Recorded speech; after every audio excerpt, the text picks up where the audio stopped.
Welcome to Mysteries to Die For and this toe tag. I am TG Wolff and I'm here with Jack, my piano player and producer. This is normally a podcast where we combine storytelling with original music to put you at the heart of a mystery. Today is a bonus episode that we call a toe tag. It's the first chapter from a fresh release in the mystery, crime, and thriller genre. Today's featured release is The Brownstone on East 83rd by Jenny Dandy. Okay, we are going to do chapters 1 and 2, and after we hear them, then we'll talk about why.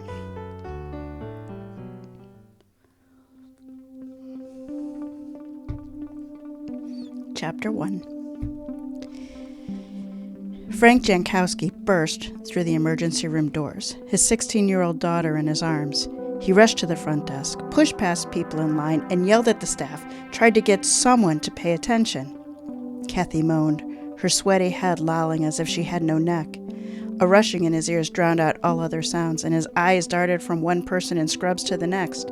When he opened his mouth to yell again, Kathy vomited on the floor.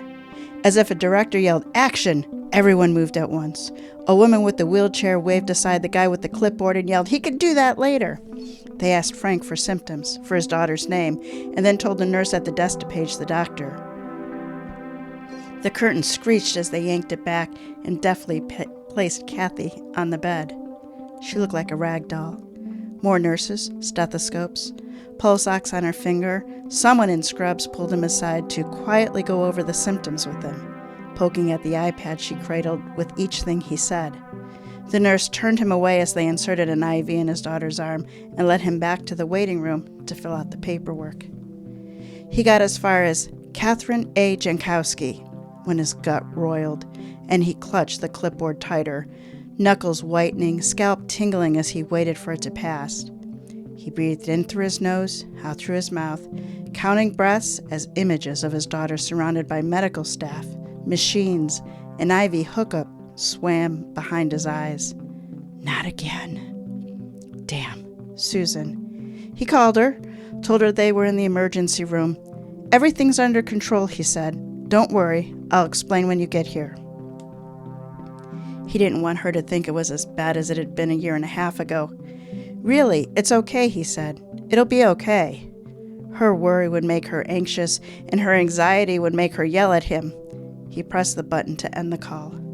Whatever this was, it certainly warranted the ER. It couldn't compare to the hit and run that more than a year ago. Wait, let's start that one again. Whatever this was, it certainly warranted the ER. It couldn't compare to the hit and run that took more than a year of Kathy's life. The long hospital stay, the painful rehab, but she was past all that, seeing friends, catching up on her schoolwork. So this was just dehydration from whatever cold or flu had her low. He gazed down at the clipboard as if it had just leapt into his hands. He wrote the address of Susan's apartment on the form, his old apartment. The apartment they had found when he was first transferred to the New York field office. The one he thought they would stay in forever, stretching for a 2-bedroom because they planned on children. He had been glad when she kept the walls white, hung cheerful photographs, and when he came home, put his keys in the dish on the table, trying to shed the thoughts of all the evil things people did to other people. The nastiness he worked hard to fight every day. He would pause and try to put himself in the photograph. Try to feel the people in them laughing. Feel the gentle breeze. Someone sat down next to him and he shifted in the plastic chair, irritated that a stranger would invade his space like that. Frank, Susan, his wife, ex-wife, pulled the clipboard away from him and began filling in the form, glancing up at him to determine what kind of stupid he was. The rhythmic scratching of the pen on paper calmed him. She checked off that Kathy had her immunizations, was current on tetanus, and there was no history of diabetes in the family. The pen hovered over, "What brought you in today?" She raised an eyebrow at Frank. "Are you going to tell me?" "I thought it was the flu." He stared straight ahead, not wanting to see the accusations firing in her eyes. But then she started hallucinating. The flu. Susan's pen scratched on the paper. In August. You thought it was the flu. Susu. Frank turned toward her, but quickly looked away when he caught the flare of her nostrils and the flash of her blue eyes.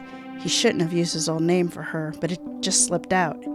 He watched the activity at the front desk for a beat, and then said, his voice quiet, "You would have thought so too." "Not in August, Frank. I would never have thought that. Did she have a fever?" "She didn't seem to," he said. "I felt her forehead because she was sweating so much, but..." "No thermometer in your apartment? How can that be? All these years of Kathy over there, and you don't even have the rudiments of the basics for any way to take..."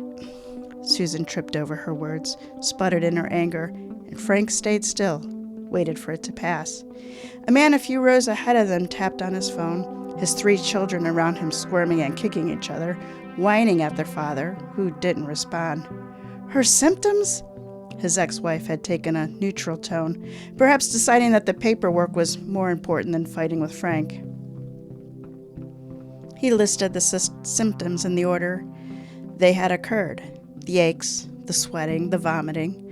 Her pen flew over the paper, her frown deepening as the list went on, ending with the hallucinations. "Mr. and Mrs. Jankowski?" Susan flinched, her lips thin, jaw tight. "Could you come with me, please?" The nurse checked for them over her shoulder, an iPad in her hand, and led them down the hall, opened a door. "Okay, Mr. and Mrs. Jankowski, let's go in here. We're divorced." Susan forced the words through clenched teeth, sounding as if she wouldn't mind going through the proceedings all over again. They followed the nurse into the small room crammed with desks. The young woman in her cartoon scrubs and bright clogs didn't ask them to sit. She shut the door and turned to face them. She held up her iPad as if it were a shield, aimed her questions at the device, her tone mild, as if she was merely confirming Kathy's age. "How long has your daughter been addicted to the opioids?" A shocked silence, both of them staring at her. Frank's ears clogged again like no sound getting through. Susan stood next to him, opened her mouth and closed it. The nurse looked back and forth at them and waited for an answer. Then all the noises crashed in. Someone called down the hall outside the door. The nurse said their names. Susan shouted, "What?" and his work phone buzzed. The 2 women turned to stare at him as if he were suddenly naked. He put his hand in his pocket and felt the buzz vibrate against his skin. Policy dictated that he answered the work phone unless he was dead. He drew it out of his pocket on reflex. Susan yelled at him not to answer it, and the nurse eyed him as if he held a knife. Nothing was more important than his daughter right now, but he always followed the rules, and this was the bureau phone. It was Pete. Maybe he finally had a break in the case. After all these months, the boss was ready to shut it down. His daughter, his work, his brain careened between them, his hand on the phone, thumb hovered as if it belonged to someone else. He reluctantly pressed the green symbol and raised the phone to his ear, his other hand on the knob to open the door. As he stepped into the hall, Susan's words followed him. "He's FBI," as if he had a disease. He closed the door, not needing to hear the rest. He already knew what she was thinking. The daggers her eyes had thrown at him said it all. "This is why we got divorced. I ended up married to the bureau." "Pete," he said. Outside, Frank held the phone tight against his ear, his back to the wall of the hospital. He glanced around to make sure no one was within earshot. "What's happening?" Pete was surveilling today without him. "I'm thinking something's up," he said. "Maybe you should check it out tonight." "What kind of up?" Frank asked. A guy came down the street, peering into his phone. He wondered if the guy would crash into the garbage can. "That guy you followed? Newsboy?" Pete said. "He's coming in and out with bags and whatnot, a huge thing of flowers, practically the width of the whole sidewalk. I thought rich people had this shit delivered." Frank gave a grunt and Pete spoke faster. "It just seems like they've got something going on, you know, a party or something. So I thought you might want to see for yourself tonight." "I'll see what I can do." Frank disconnected the call and put the phone in his pocket. He needed to get back inside. He almost wished he were doing something boring like surveillance right now. Talking trash with his partner while they watched and waited. Normally he didn't tell people he was FBI unless he had to. But leave it to Susan to have that be the first thing she told the nurse. His gut clenched as he went in. The antiseptic smells and cheap flooring reminded him why he was here. Addicted to opioids.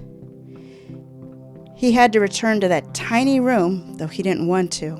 How he wished his daughter was merely dehydrated or something. Susan and the pink nurse were still in the little room, and his ex-wife stopped mid-sentence when he entered. Susan, she turned away from him and spoke to the nurse, listing the medications Kathy had been on. He stood between them and tried, but failed to get a look at the iPad. When was the last time she had the Lortab? What makes you think our daughter is addicted? She stopped these drugs a month ago. Frank looked at Susan for confirmation, but she wouldn't meet his eyes. Let me see that. With one swift motion, Frank had the iPad and was scanning his daughter's chart, the long list of meds, the surgeries from the car accident. She scored 26 on the clinical opiate withdrawal scale. He stared at the cartoon nurse. What's a 26 mean? The young woman grabbed her iPad back and touched the screen. It means her symptoms of withdrawal are moderately severe. I have what I need now. We'll administer the drugs and then admit her overnight for observation. What is that? That buprenorphine? Frank's voice came out sharp, and Susan whipped her head around. It relieves the symptoms of withdrawal so she can continue to fight her addiction. I need to go get her started. You'll explain what it'll do, but not what it is. How do you spell it? He pulled his phone out and punched in the letters as she rushed through them. I need to get back, the young woman said. I'll find you in the waiting room. We can go over the... It's an opioid? You're giving her more opioids after you tell us she's addicted to them? Frank followed her out the door and grabbed her arm. Mr. Jankowski, please. Where's the doctor? I need to talk to the doctor about this. You're not giving her anything until I talk to him. No, make it stop. Stop. Frank raced toward the sound, his daughter's voice punching him in the gut. What are you doing to her? Staff on either side of the bed held her wrists, her ankles as Kathy thrashed around, her hair plastered to her forehead, her eyes darting. The cartoon nurse got in front of him and herded him out of the room without touching him. He was nearly a foot taller than she was, but she somehow maneuvered him down the hallway toward the front room. She's in a lot of pain, Mr. Jankowski, more than you could ever imagine. She feels like her skin is on fire. The drug is a protocol in cases like this, and it will greatly reduce her pain and let her go through withdrawals. Frank stopped craning his neck, looked down at her, the words settling into his brain. Please, she said, let us do our job and take care of your daughter. Frank waited until dusk to leave Susan and her vigil over Kathy, and then he walked uptown to the Brownstone. He might as well do something useful instead of sitting next to his wife, ex-wife, in silent, each miserable in their feelings. He would take her place after he was done surveilling. His careful world had been knocked off kilter, and he needed the cadence of his footsteps to steady him, to give him a sense of normalcy. He focused on Kathy and how she was before today, laughing with her friends, spending too much time on her phone, sitting across from him at lunch, as if he could make it unhappen. On the north side of 83rd, he walked up and down a few times before he crossed to the south, leaning against the wall of the opposite building, pretending to text, the Brownstone in full view. This had to be the most recalcitrant case he and Pete had worked. He tucked his hands into his pockets. The Bureau was sure the drug dealer was funneling money to a terrorist organization, but they couldn't get at him. He was that sewn up. After all the usual ruses, including fire alarms and pizza deliveries, they had resorted to following the customers. Frank couldn't have been more surprised when a young man in a newsboy cap had taken him to this Upper East Side brownstone and disappeared into the garden apartment. Good thing he had this case to focus on. This was something he knew, something he could control. Go after the criminals and the good guys win. They could get other people, or technology to watch the front door, but Frank liked the immediacy of doing his own surveillance. All the details and nuances he could only pick up in person. Every light in the house was on, even on the top floors, so Pete was probably right, a party of some sort going on. He leaned against the wall, watched, waited. He could hear Pete's sing-song voice saying, as he never tired of saying, "Good things come to those who wait." And sometimes they did. The trash pull the guys yielded little other than a lot of takeout and a presence of a cross-cut shredder. Pricey clothing tags, empty makeup containers, nothing alarming. Frank hadn't been inspecting much anyway. Bills were all paid online these days, and the threat of identity theft made people more careful with their personal information.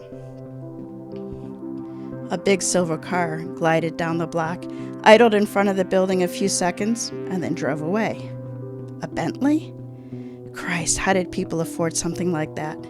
Kathy's hit-and-run car had been big and silver, though there were thousands, maybe tens of thousands in the city fitting that description.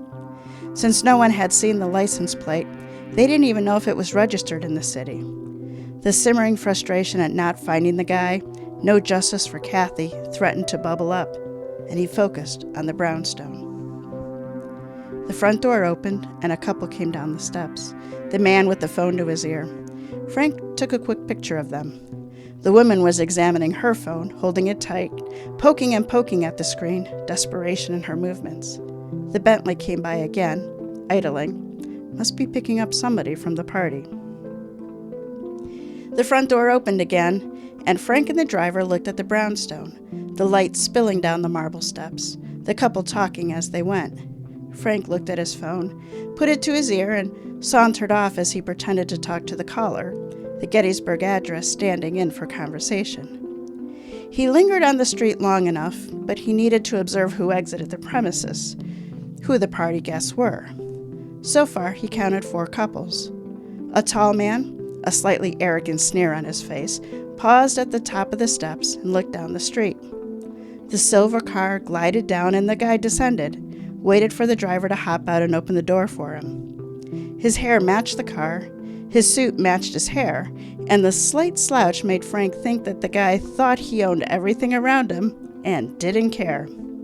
A chill ran through him as the patrician dinner guest looked his way and seemingly looked right through him. He hit the video on his phone and then, as if he were a tourist, slowly panned the street, got the profile of the silver fox, paused the phone at the marble steps, and as one more couple came out, they conversed with each other and then headed west. Frank paralleled them across the street, followed for a bit, but he already knew who the guy was, and he could only assume the woman accompanying him was his wife.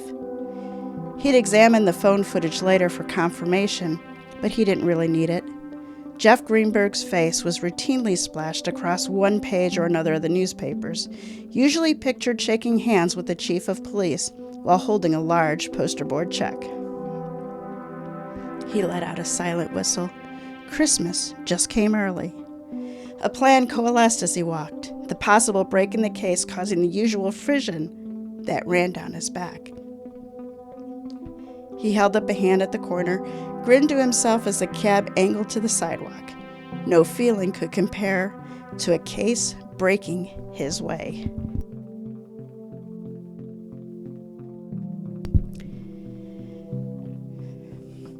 Chapter 2.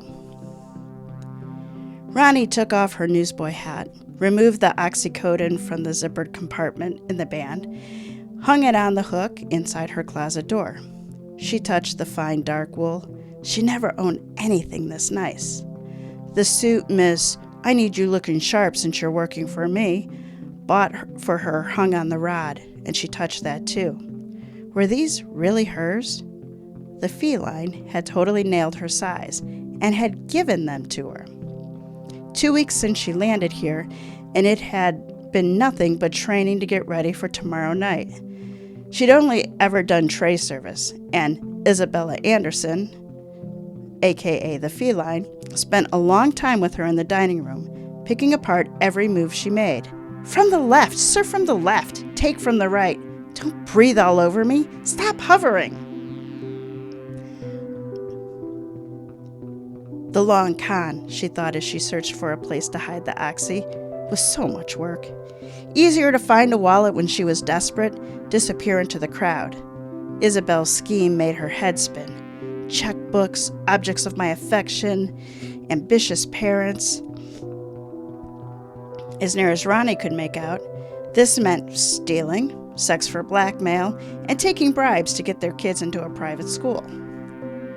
The way her eyes sparkled when she said objects of affection left no doubt about which was her favorite game. One kiss, that's all, and he's mine. Follows me right up the stairs. She must have seen the skeptical look on Ronnie's face. Truly, I just need one kiss on the lips and voila! You don't believe me? That's because you've never been kissed by the right person. For a quick second, Ronnie thought she meant to show her personally, so she took a step back and asked Isabelle about the dinner party. The first time a boy had kissed her, she slugged him, and she didn't want to do the same to Isabelle.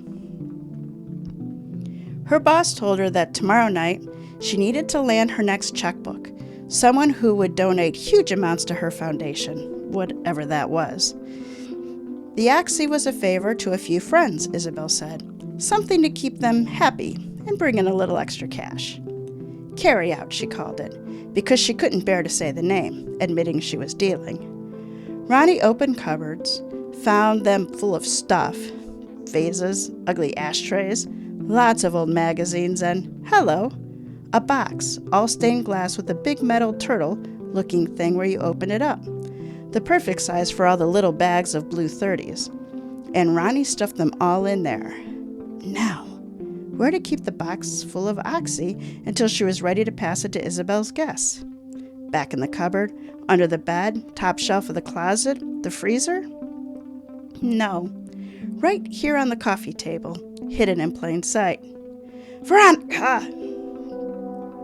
Isabelle's voice echoed down the stairs to Ronnie's apartment, making her startle and glance toward the apartment's front door. Her heart sped up and she looked around for her backpack before she realized what she was doing. Veronica! Upstairs! Now, please! Ronnie focused on her breathing, told herself that this was her old habit, that it had nothing to do with her situation now.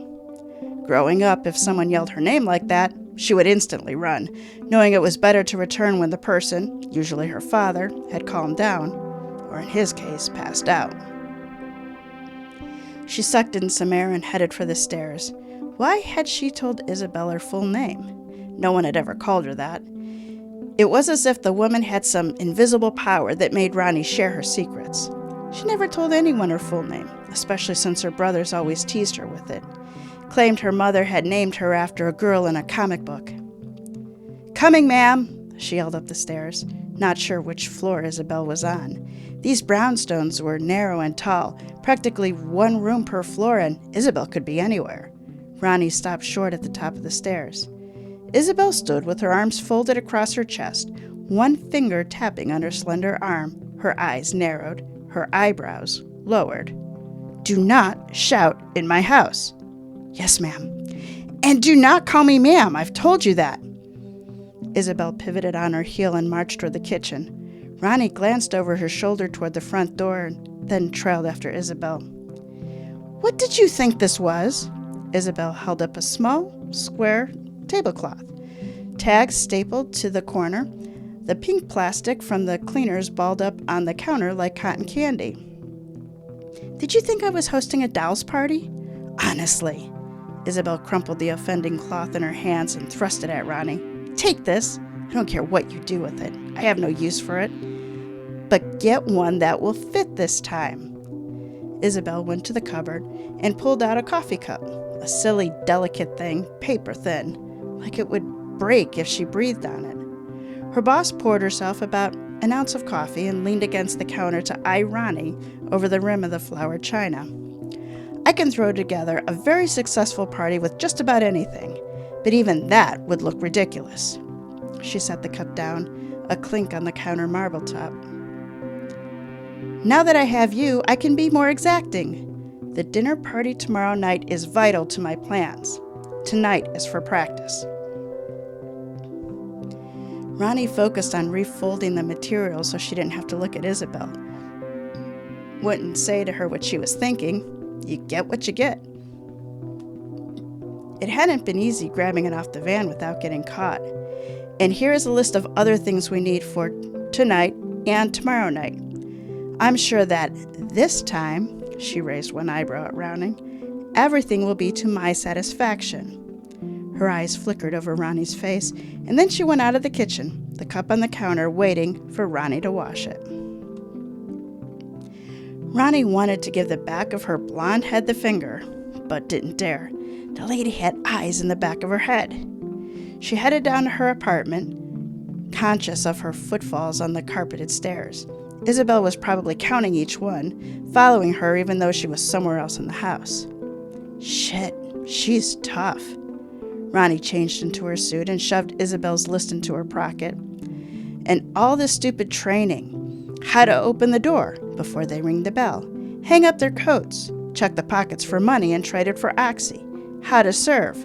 For the mark. Wine glass full. Water glass empty. How to set the table. Decorate the dining room. Candles everywhere. And what to say. Nothing. The day was way too warm to wear the newsboy cap, so she left it on the hook. She'd use one of Isabelle's shopping bags, complete the picture of the Upper East Side butler running the errands. People only saw what they wanted to see, never looking twice once their brain made a decision. A passing glance in the full-length mirror confirmed her look. Flat chest, no hips, boy haircut, men's suit, definitely a guy. She thought there might be a florist on Madison. And even though keeping to the neighborhood wasn't the best policy for stealing, don't crap in your own nest, as her brothers would say, Isabelle had given her a long list and a short amount of time. Ronnie took the steps up to the sidewalk, enjoying the movement. She walked less now that she was at Isabelle's, and it felt good to stretch her legs, though the Upper East Side was so not her territory. The sidewalks here were wider, cleaner, and there were flowers or smooth stones planted around the trees, little wrought iron fences to protect them. Doormen swept the sidewalks, and the people were different. More dogs on leashes, baby strollers, children in school uniforms. But there were the same traffic noises, the same sirens, same trash pickup, and swirled by the breeze. She still couldn't believe she had a place to live. She'd been all set to stay up one night, take inventory, and leave. But when Isabelle had showed her the downstairs apartment, made it clear it would be all hers, no chains, no locks, no pallet on the floor, nothing like she'd read in the papers about tortured household slaves, she ended up staying. She was surprised at first when Isabelle said she wanted her to steal everything for her parties. Well, of course, she said it in some roundabout way like, "What do you think you could get?" Never call a duck. That was Isabelle. Ronnie figured she had this big house, she must be loaded. But as she cleaned, she saw where the carpet was thin, the upholstery stained, furniture and cushions rearranged to hide them. Paint was chipped, floorboards creaked, curtains faded by the sun. She decided long ago that she would never steal unless she absolutely had to. So she thought of this as Isabelle doing the thieving. A florist sat in the center of the block, and she increased her pace, made her arms wide as if she owned the sidewalk, and, as she reached for the door handle, she expanded her chest and found a deeper register for her voice. "Is that centerpiece done yet? We need it now." Ronnie poured the red wine she found on the back of the truck into Philippe's glass, turned the bottle as she stopped it so it wouldn't drip. For the run-through dinner tonight, Isabelle had invited Mr. Raynard, so Ronnie would have someone else to practice on. Maybe with him there wouldn't be so much yelling at her. Ronnie lucked into this afternoon. Isabelle gave her a smile like she was 3 and the plates before them were mud pies. Philippe jabbed a fork into the pork dish courtesy of the high-end deli on Lexington. His fork traveled to his rather large mouth. His jaws ground away. Isabelle eyed him as if to see what happened to him before she tried it. He took a sip of wine, dabbed the corners of his mouth, smoothed the napkin over his lap. He was a curious mixture of delicacy and muscle.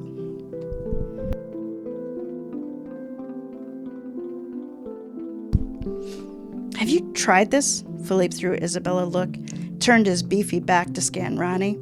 Did you taste this? He eyed her. Well, I heated it up and... Get a plate and sit down. This is tremendous. I've never had anything that tastes like this.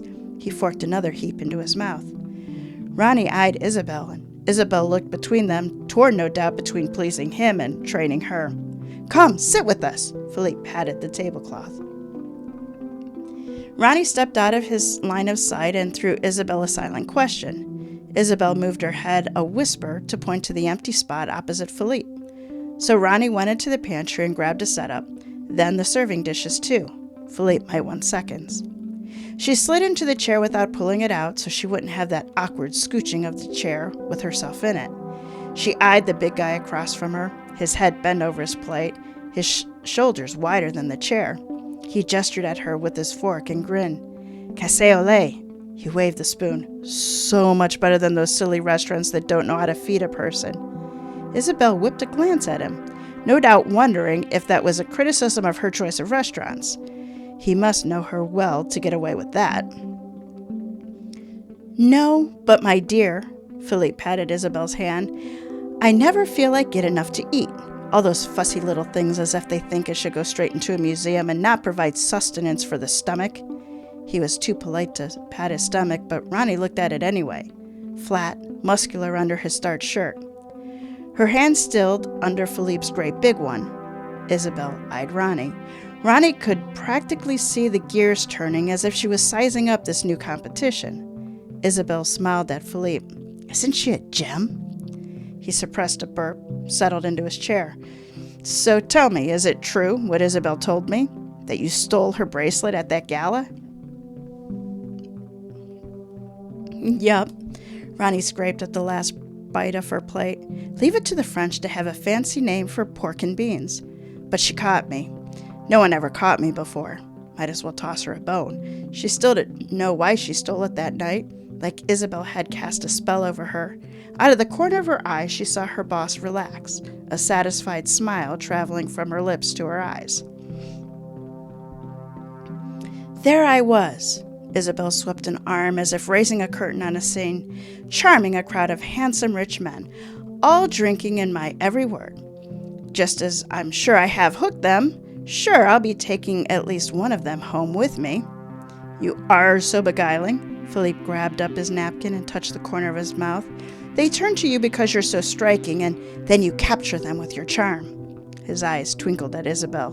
You know just how to make a person feel like a god.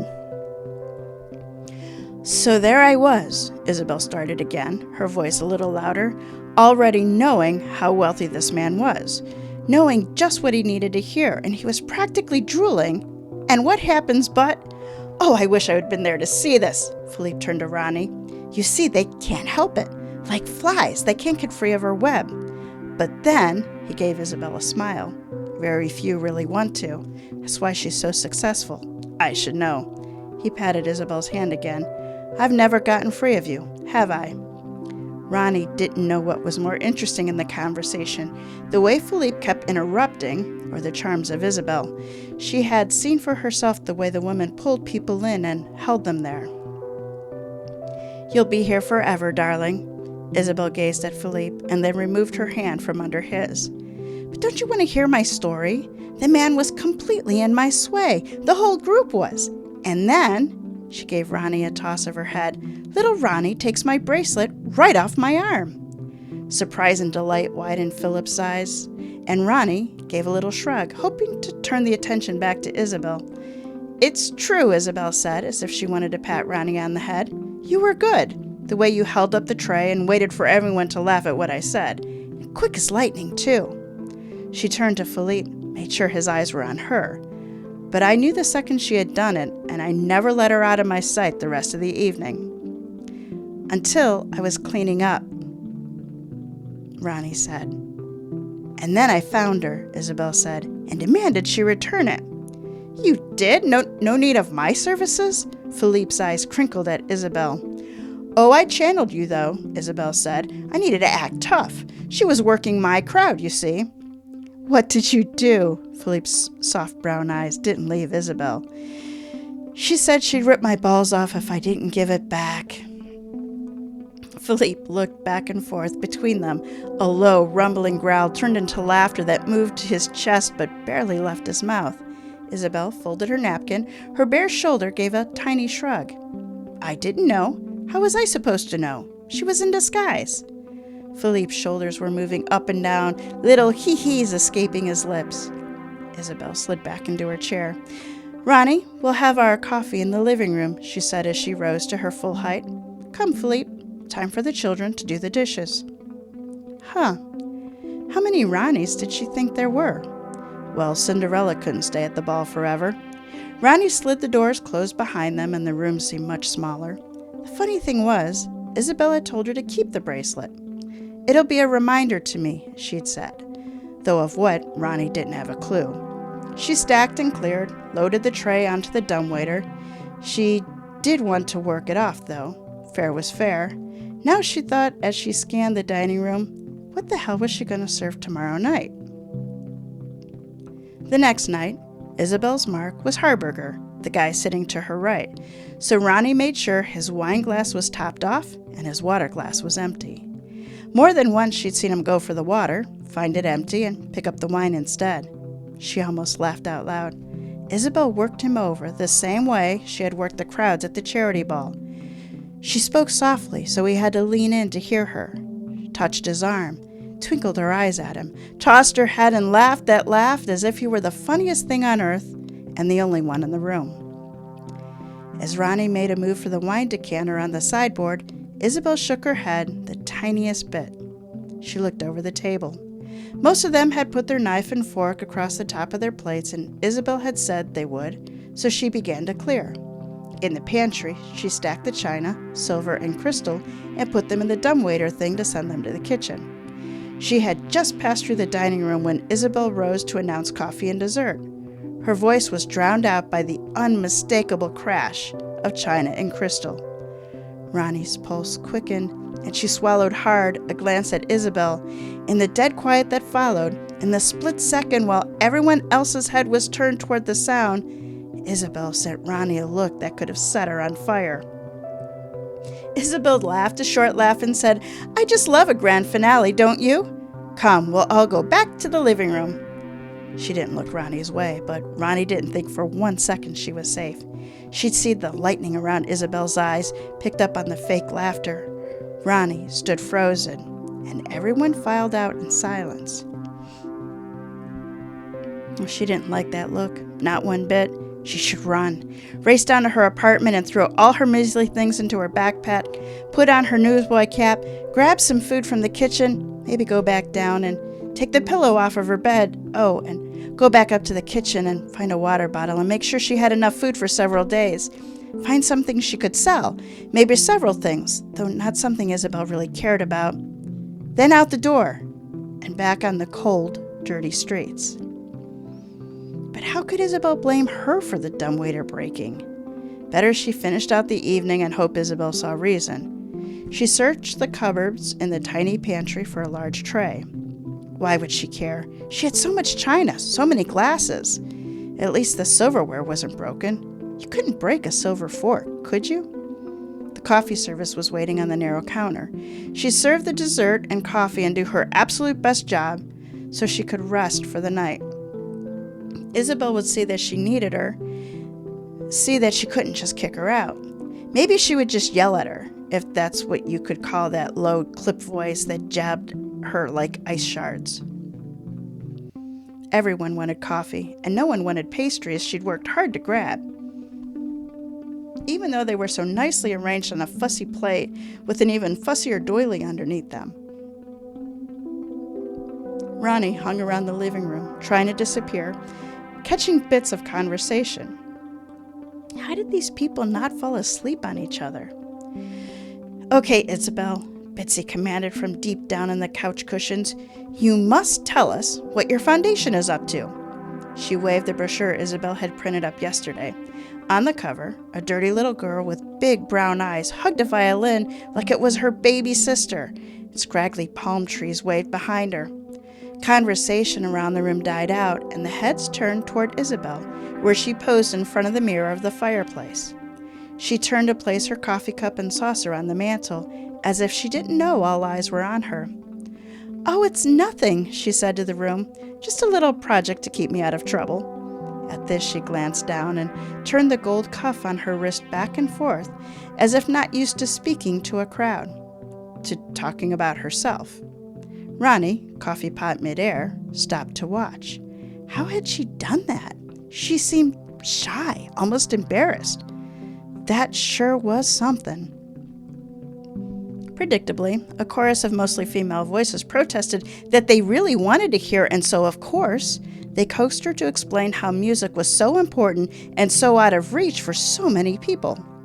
On and on, the details of the donations, the volunteers, lessons on instruments, the expressions on their faces when they held their very own flute, the tears of the parents at the first recitals, the joy brought to the hearts of grandparents. And, thought Ronnie, the money they would soon get by selling them as soon as the volunteers left. She sucked in her breath as she left to clear what was left in the dining room. Isabelle almost had her believing it too. In the foyer, after all the guests and Philippe had left, after Mr. Greenberg and Bitsy's husband Bucky had patted the pockets of their coats, checking no doubt for the treats Ronnie had left there, after Isabelle had tried to get a check out of Mr. Harbinger, who said his wife took care of any donations, and Ronnie thought maybe Isabelle wished she'd been nicer to that sour-faced witch. Only then did Isabelle turn to Ronnie. Her glance swept over her slowly, and Ronnie felt like she had had too much coffee, a tingling, a narrowing of her vision.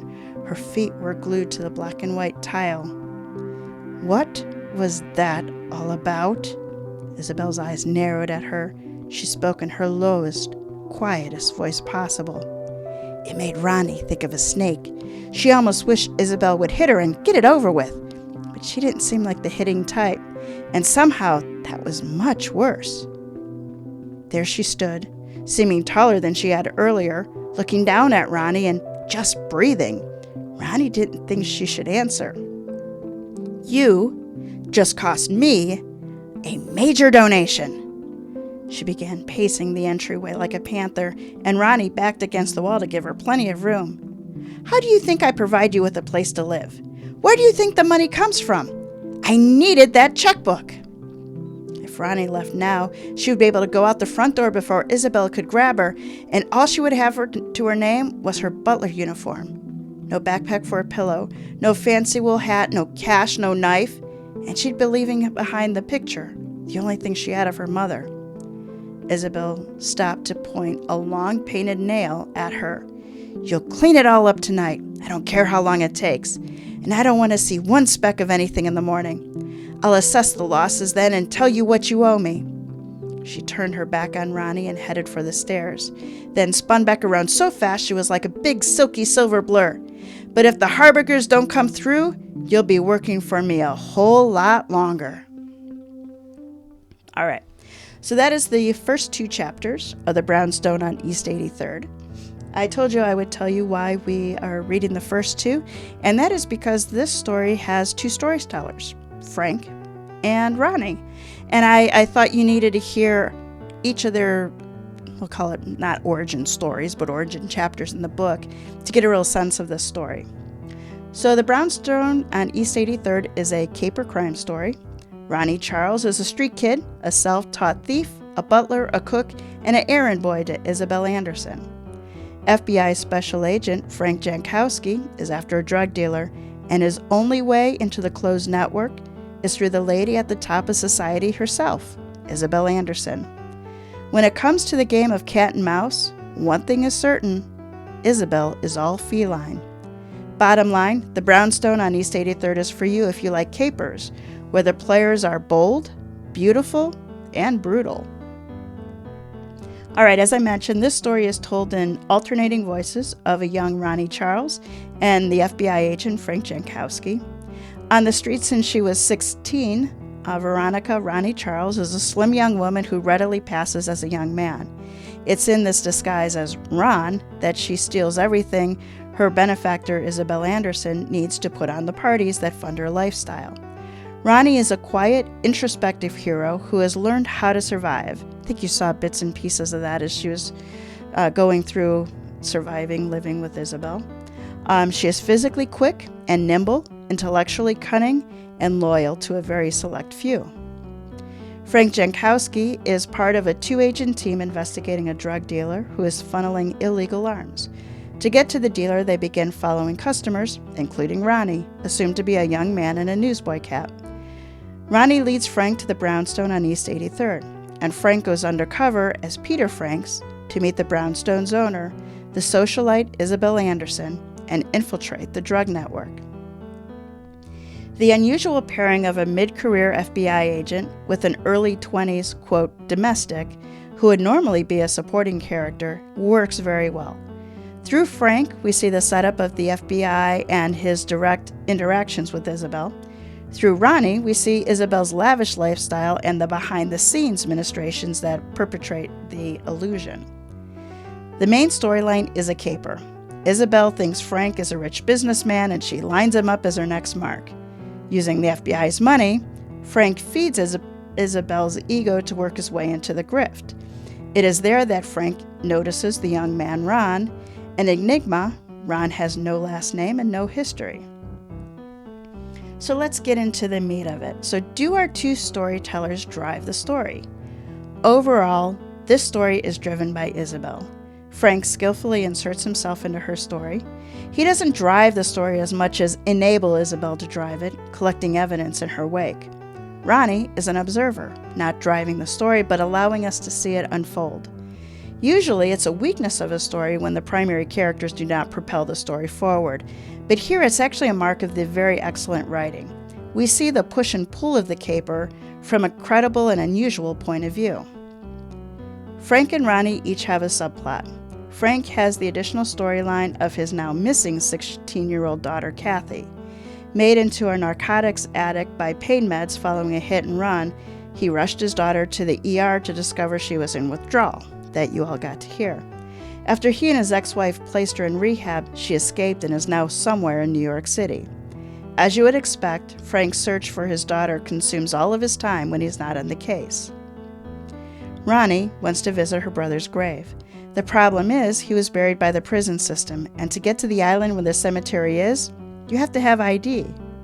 When Frank catches, quote, Ron, and tries to turn him into an informant, Ronnie is smart enough to ask for favors of her own. Frank also elicits Ronnie's help to search for his daughter. And while this felt somewhat inevitable, the scenes between the two were a nice break from the main story and developed a relationship between our main characters that really unified the story. The logic overall held up well. Capers are known for being pretty straightforward, where the reader knows everything, making it much less prone to plot pitfalls that some genres are more can happen to more often. While Isabelle's not a storyteller, she carried the plot. As you heard in Chapter 2 here, she's cunning, she's deceptive and bold, and utterly charming. Isabelle is unsinkable, and when called out for her behavior, she boldly returns it as an accusation. It is because of Isabelle that readers will keep turning the pages. At least that's why this reader kept turning the pages.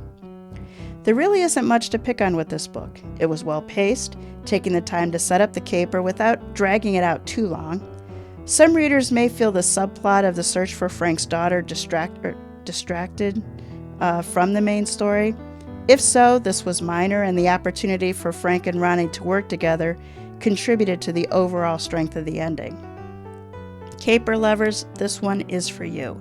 A strong bad guy, a struggling good guy, a young woman stuck in the middle, drugs, blackmail, suicide, and a lot of money at stake.